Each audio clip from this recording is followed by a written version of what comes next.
And this is actually not flying saucer. This is my hybrid called Big Insane Pink, and that is flying saucer. And we have quite a few more flying saucers for you. There's a row of them.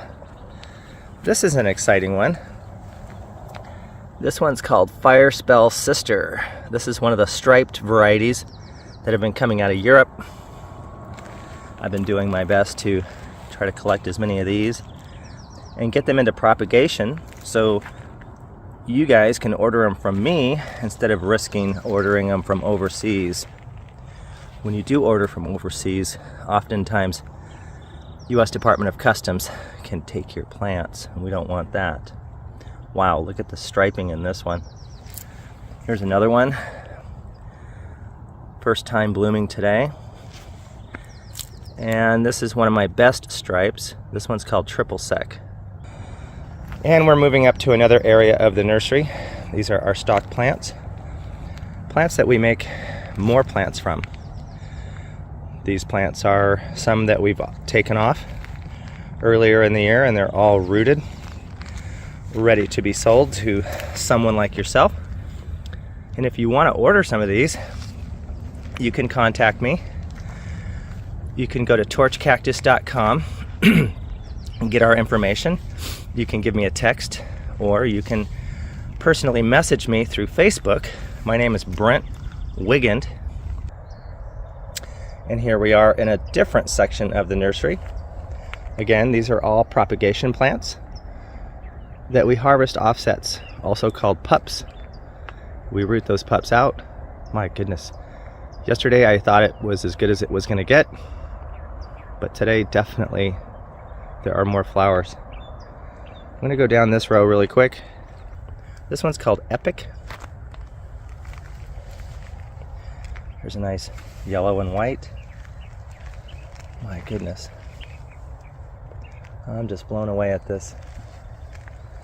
This is a beautiful white one called Vanilla Ice. Wow. Take a look at all of these. Well,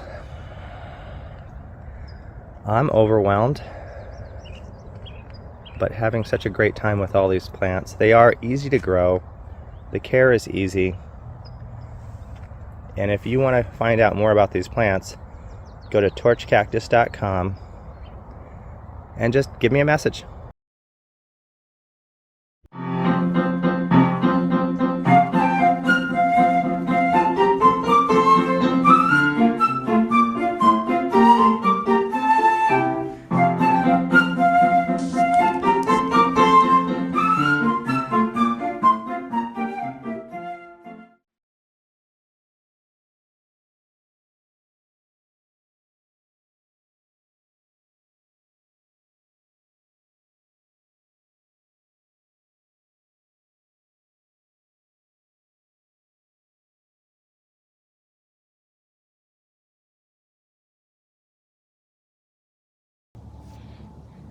Okay, so Brent, I posted in my Instagram, Facebook, and YouTube channels. I asked my viewers for questions to ask you. Oh, wow. So here I am with 20, a little more than 20 questions. Okay. So I just need you to answer them as quickly and Gotcha. as briefly as you can. Okay, ready? Ready. Why do some flower buds on cacti start to develop only to fall off before they can fully open and bloom? There's a couple of reasons for that. The number one reason is that typically happens with smaller plants that have just been shipped, or they're not fully rooted and established plants. So oftentimes they'll try to bloom, but then the plant wants to put more energy into rooting, and then it will abort the flowers. That can also happen too with rapid weather change. If we go from humid, cool weather to really, really hot, dry weather, and we have a windstorm, it can actually exfoliate and get rid of some of the flowers because it wants to retain water. So those are the two main reasons why flowers sometimes form and then fall off. What is your method to sow seeds? Sowing seeds can be tricky. I would typically use a substrate that you can water it down. You could use Sunshine number 4, and then sprinkle the seeds right on top of the soil, and then coat the very top with about 1/4 to maybe a 1/4 inch of vermiculite. Vermiculite gets damp and it holds the seeds down, and it's damp enough for the seeds to germinate, and the seeds will come right through the vermiculite. Do you cover it? You can With put them in a- little sweater boxes. Oftentimes I'll go to Target and buy the little sweater boxes, and then I can put soil in individual pots like this, not with the plant, and then sprinkle the seeds in there, and then put the vermiculite on top, and then spritz it with water, and then put it inside of the plastic tub with the lid on it. And then you could put it under grow lights if you wanted to do grow lights, but you don't need grow lights until they actually germinate. But you might need bottom heat to give it some heat. So you can buy a heat mat online, plug that into the wall, and put them into a sweater box or that plastic container, and it's just really a miniature greenhouse. How soon do you fertilize your cactus seedlings? As soon as they start to look like a cactus. When they first pop out, they're a little bubble, little tiny thing. And once they have a few little spines and they're about maybe a 1/16 of an inch tall, you can give them an incredibly light fertilizer, like that Grow More Magnum Rose Food, but so slight that you can barely see color in the water. So if you put it in a clear container and you can see just the hint of color, that's enough fertilizer. And then one of the big tricks that a cactus grower told me, and he said this was one of his secrets, was if you have a gallon of the fertilizer that's mixed with water, putting about 5 drops of vinegar in the water will help the little tiny seedlings take in the nutrients.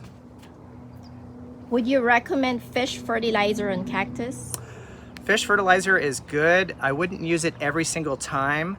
That would be a good boost in the springtime. And the reason why I say I wouldn't use it every single time is because fish emulsion does have a lot of salt. So if you use it every time, you might get salt building up in your soil or in the ground. But it can be used, and I would use it like the chicken manure, like I did, about 3 times in the summertime. But I wouldn't use the fish emulsion every single time because it just is a little bit salty. Are there any famous growers or hybridizers that inspired or inspires you? Oh yes, definitely. I was fortunate to grow up with quite a few different people that were hybridizers that have now moved on and are probably not well known of. But one of the first hybridizers of these Trichoceros and Echinopsis was Mark DeMitt. Mark DeMitt is a famous gardener, hybridizer, botanist, and he works at a botanical garden in Arizona, and he's still going at it. And there are quite a few other hybridizers that I've seen what their work is, and I really like what they're doing. What are your tips on growing cactus in places that experience monsoon rains that lasts for months? That's a really good one. We get that especially in the South, Mississippi, Louisiana, Florida. They get a lot of rain in the wintertime, and it's really good to have a really well-drained soil. I always tell people perlite, and more perlite. So if you live in places like Fort Lauderdale, Florida, and you're getting lots and lots of rain in the summertime, you want a mixture of soil that is probably 60 to 70% perlite with some organics and maybe even some rock at the bottom so it all washes out and doesn't pool up. Will you make your hybrid seeds available for sale as well? Oh, I battled with this, whether to give away seeds or not. And I think I'll consider it in the future to sell limited quantities of seed. And I'll post that on my Facebook group called Torch Cactus. Now I have 2 different groups going on. One of them is Trichoceros and Echinopsis hybrids, and that's a great place to post anything you want to do and questions that you might have.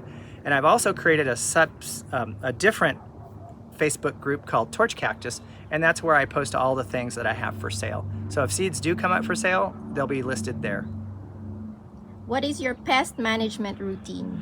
Pest management for mites and small boring insects and things like that, scale, spider mite, all those types of things. I use Forbid 4F. Forbid 4F is very expensive, but it's very effective. So you do get what you pay for. And Forbid 4F needs to be used with an adjuvant. An adjuvant is like a soapy substance that makes it stick to your plant. So you have to use it with an adjuvant. You can look up and they'll tell you recommendations for that. And I also use 7. 7 is a product that you can buy at Home Depot and Lowe's.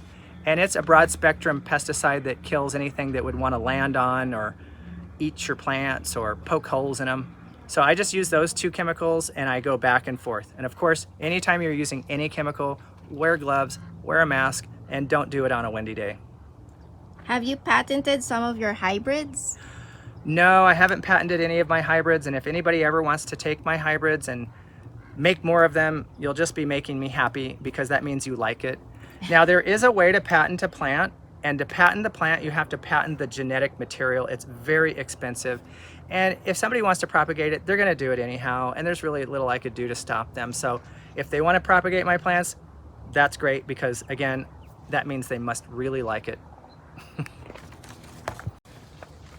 Next question, Brent. Is it possible to induce variegation?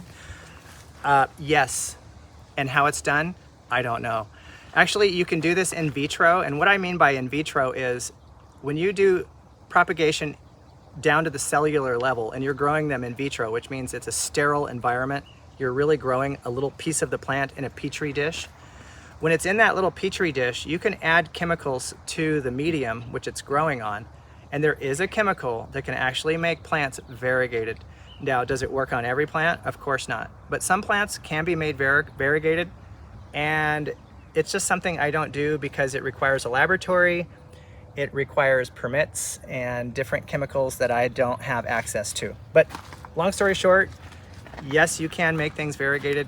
I don't know how to do it, but maybe somebody else does.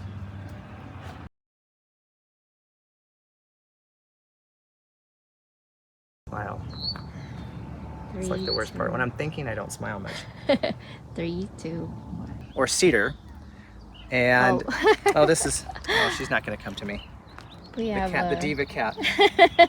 I thought, well, who is rubbing against me? Is that your cat? Yeah. So. What? Snakes? No, you don't have to worry. But if you see one, let me know. We'll catch it. Put it on the video. Okay. I know it. Now we have a flight school that goes over our house. Isn't that fun? And it does take a little bit of work. What is the NPK ratio of your Osmocote? What's NPK? The numbers. Oh, I'm sorry. It's 14, 14, 14. It's an all-purpose. Now I sound like a real scientist there. I can cut. It's triple It's okay, 14. sorry. No, it's triple 14. Without getting into too much details, what are your top tips on how to make a cactus bloom? Having the right soil, number one, is the most critical thing. Having the right light environment. You don't want to put a cactus in deep shade or under a patio where it never gets any sun exposure or any kind of filtered light. That's going to keep your plant from blooming. So again, it's soil, light, and fertilizer. Those are the 3 elements, and when you combine those correctly, you're going to get a plant that blooms and blooms and reblooms. Do you have any plans of writing a publication or a book about hybrids or cactus in general? Wow, I'm just so busy doing what I'm doing here that I am interested in writing a book someday, and it really comes down to having good photographs, because really people like reading books, but they also like looking at really good photographs. So right now I'm documenting as many different plants as I can, and I'm still learning about these plants as well and finding valid pieces of research so I can quote other people, not just myself. So yeah, I'd like to write a book someday. Do you grow any cactus indoors? I don't grow cactus indoors. In fact, I have no indoor plants. I'm too busy watering all my plants outside to take care of plants inside my house. Sometimes I see plants from the time the sun goes up to the time the sun goes down, and when I go in my house, I don't want to look at a plant. Have you tried to grow cactus completely hydroponic? Hydroponically, you can do that. I've never tried it, but that would be a non-organic mixture. So if you used all perlite and just gave it a liquid food, that would be a form of hydroponics. Can we do anything to get more color saturation on our cactus flowers? Yes, having the proper fertilizer is going to help us tremendously with color saturation. And just good soil, good fertilizer, and having that light requirement just right is going to add to your plant looking really good. Do you graft? And if you do, how soon do you graft the seedlings? Okay, if I'm grafting, and I do graft, and I plan on grafting things like Echinopsis sunny and Trichoceros mamacita, because on their own rootstock, they're kind of weak. So anytime a plant is weak on its own rootstock, it likes to rot, it just looks chlorotic, it doesn't take up fertilizer, you would want to graft it. And I would generally say about the size of your thumb, nothing smaller. You can graft bigger plants, but when they're about the diameter and the length of my thumb, it's really easy to take a plant that's about that big, cut it, take the plant that you're grafting onto, and fuse it onto that. Which cactus hybrid blooms multiple times during the year? Okay, almost all of them will bloom multiple times, but there are some that outbloom and outperform others. Trichoceros flying saucer, it's not only my favorite Trichoceros, it's because the plant reblooms. And I can get a Trichoceros flying saucer to rebloom 5 to 7 times with proper fertilizing and proper soil. And then for Echinopsis pink party cake is one of my very, very favorites, and it actually holds the record for me. I got it to bloom 9 separate times last year. Wow. Which one is your most favorite among your plants? Oh, I think I already gave this one away. If I had to pick one and I had to move someplace where I could only have one plant, I would take Trichoceros flying saucer with me. It's the one I saw first, it's the one I fell in love with, and really it's my #1 seller for a reason, because it really is that great. It always looks good, it always has 8 to 9 inch diameter flowers. It's a wonderful plant. What are some of the oddities that you encountered when creating hybrids? Well, this is really fascinating. Something that we came across on accident was when we crossed a plant with a Trichoceros peruvianus, and it was a crested form of the Trichoceros peruvianus, we got seedlings that were crested. So usually cresting is very, very rare, and it's when it's all growing in a fan. It's disticus, and it's all growing in a fan, not a round circle. And I can show you examples of that, but it's really, really rare. Generally, a crested plant only comes out in the seeds. 1 out of 1,000 seedlings will come out crested. But now that we've crossed it to a plant that has mutations, we're getting 20% to 30% of our seedlings with mutations. So now we're gonna have monstrous, crested, unusual looking plants that flower. And finally, Brent, what is the biggest challenge for you as a grower? It's just my wife and I. It used to be my wife and I and my kids, and there's only so much I can do. Oh. And the biggest challenge I have is I'm not retired, I'm a school teacher, so of course I work 184 days a year, and I'm currently employed 9 to 5, actually not 9 to 5, but you know what I mean. And so that is my primary concern, is my family and my job, and this is just in my spare time, and it's a hobby for me. So I can't always get to every customer really fast. Sometimes it takes me a day or two, and I just do my best. And trying to keep everything well maintained, weeded, fed, bug-free, all of those things take precedent over selling plants. You gotta have nice plants to sell nice plants. You can't let any one of those elements go or it gets out of control. So I'm at all the way up there. All right, thank you so much everyone for watching, and Brent, thank you so much. Thank you. I for had coming. a blast today. Thank you so much. Thank you for sharing all the knowledge that you have. You've always been so generous. Well, thanks. And one more time, if they want to get in touch with you, where do they go? Where do they find you? You can find my information on torchcactus.com, and you can follow me on Instagram at torchcactus. So just look at torchcactus.com and you can find my phone number, you can text me, and the best way is really to message me on Instagram. Thank you. All right, thank you, Brent. Yep, thank you so much. Thank you. All right. Bye. Bye.